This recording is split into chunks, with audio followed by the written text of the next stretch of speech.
मूर्खता है, परंतु हम उद्धार पाने वालों के लिए परमेश्वर की सामर्थ्य।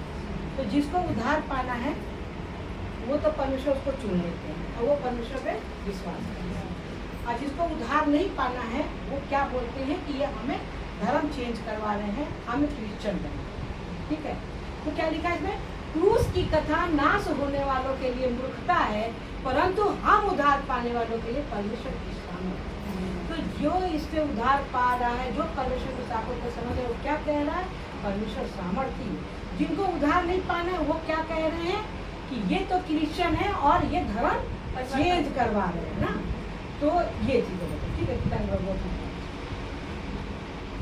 क्योंकि जब परमेश्वर को ज्ञान के अनुसार संसार ने परमेश्वर को ना जाना, तो परमेश्वर को यह अच्छा लगा कि इस प्रचार के द्वारा परमेश्वर को विश्वास करने वाले को उद्धार, इस मूर्खता के द्वारा उद्धार। तो मूर्खता क्या हो गया? जैसे कि लोग सीधे मन से आ रहे हैं और उनसे उनको तकलीफ है, अगर उसको कहो कि आप इसको गुरु मानिए आपका उद्धार हो जाएगा, तो वो कहते हैं हाँ हाँ ठीक है इसको गुरु मानेंगे। और जिनको उद्धार नहीं पाना है तो वो क्या कह रहे हैं? अरे ये तो क्रिश्चियन बना देंगे हमको और हमारा धर्म परिवर्तन करा देंगे, ऐसा कर देंगे वैसा कर देंगे। तो इस तरह ये है। तो विश्वास करने वालों को उद्धार। मूर्खता का मतलब क्या हो गया? मूर्खता का मतलब ये हो गया सीधा मन। सीधा मन, जैसे जो सीधा मन होता है ना, वो तुरंत कुछ भी उसको कहो तो वो विश्वास करे। जो टेढ़ा मन होता है, एक तो ज्ञान वाला मन होता है, एक ज्ञान ही होते हैं, एक होते हैं हटीले टाइप के, टेढ़े टाइप के, जैसे कि ये वो उसको भी मूर्खी कहते हैं, क्योंकि वो बिल्कुल नहीं वो समझना चाहता। तो इस तरीके से पिता को बहुत धन्यवाद, पिता महान है, पिता के लिए कोई भी काम। आत्मिक जन सब कुछ जांचता है, परंतु आप किसी से जांचा नहीं जाता। तो आत्मिक जन कौन है? हम लोग। आत्मिक, तो आत्मिक जन हम लोग हैं। तो आत्मिक जन सब कुछ जाता, परंतु आप किसी से जांचा नहीं। तो जैसे हम लोग क्या मूर्ति पूजा करके आए हैं ना, जब हम लोग उसमें बहुत परेशान हुए तो फिर ईश्वर को हम लोग पूजा ना, वो सबसे बड़ा वो ये सब मूर्तियां बनाने वाला वो कारीगर है, जो सब मूर्तियां बनाया वो कारीगर है। उस कारीगर को हम लोग क्या करते हैं? पूजते हैं। तो हम लोग को जैसे संसारिक लोग हैं, तो संसारिक लोग क्या हम लोग को समझ पाएंगे कि हम लोग ये क्या कर रहे हैं? वो तो बस सीधे सवाल यीशु का नाम सुना नहीं कि बस वो कह दिया धर्म क्रिश्चियन है, हम ऐसा कर देंगे वैसा कर देंगे, ऐसे समझना नहीं चाहते। और हम लोग क्या, और जो वो कर रहे हैं हम लोग समझते हैं कि वो क्या कर रहे हैं, समझ जाते हैं ना। वो क्या कर रहे हैं? मंदिर गए होंगे, जल चढ़ाए होंगे, घंटी बजाए होंगे, प्रसाद चढ़ाए होंगे, हाथ जोड़े होंगे, और क्या किए होंगे? यही तो किए होंगे ना, उपवास किया होगा, व्रत रखा होगा। तो हम उनको जांच लेते हैं, लेकिन वो हमको नहीं जांच सकते। तो पिता को बहुत धन्यवाद, पिता महान है, पिता के लिए कोई भी काम करते हैं। क्योंकि विपत्ति के दिनों में उस समय तक परमेश्वर उनको चैन देता रहता है, जब तक दुष्टों के लिए गड़वा ना खोद दे। छोड़ दिया आपने, चौथा छोड़ दिया है। भय मानने वाले को ठीक है। तो ये क्योंकि विपत्ति के दिनों में यहोवा उस समय तक चैन देता रहता है, जब तक दुष्टों के लिए गड़वा ना खोदे। ठीक है। तो विपत्ति के दिन क्या है? विपत्ति के दिन क्या है?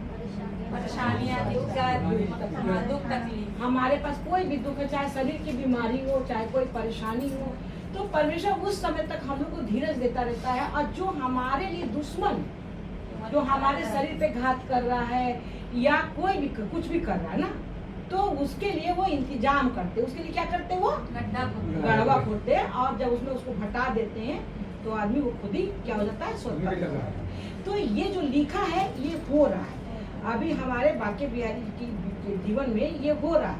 तो क्या है? अब वो परमेश्वर ना उसको हटा देंगे, उसको हटा देंगे, उनको जीवन दे दी। तो पिता को बहुत धन्यवाद है, पिता महान है, पिता के लिए कोई भी काम कठिन नहीं है।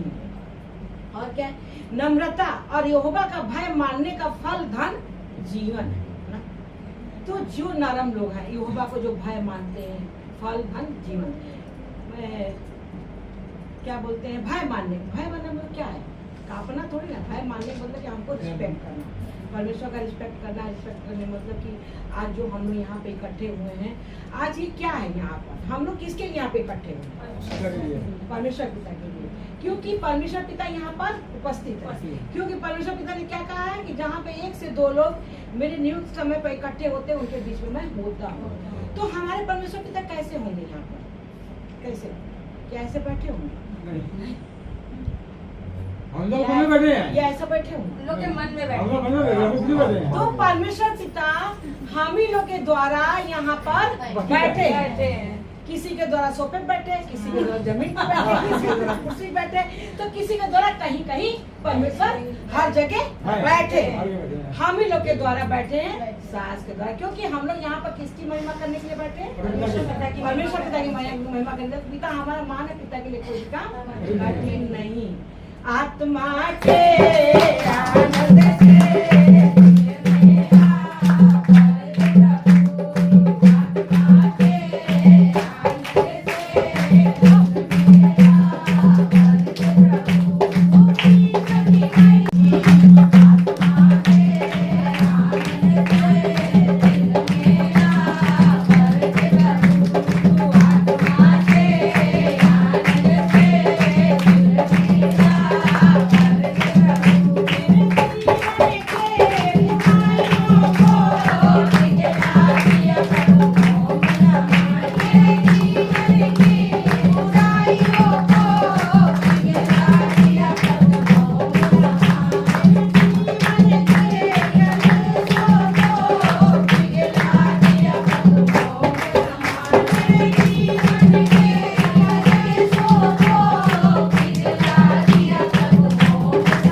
आनंद से सही कर दी, गवाही के रूप में भजन है, तो वो तो धन्यवाद कर ही रहे हैं। और जिनके अंदर ऐसी परेशानियां हैं तो प्रतीत करेंगे कि हम ठीक हो गए। तो पिता को बहुत धन्यवाद है, पिता महान है, पिता के लिए कोई भी काम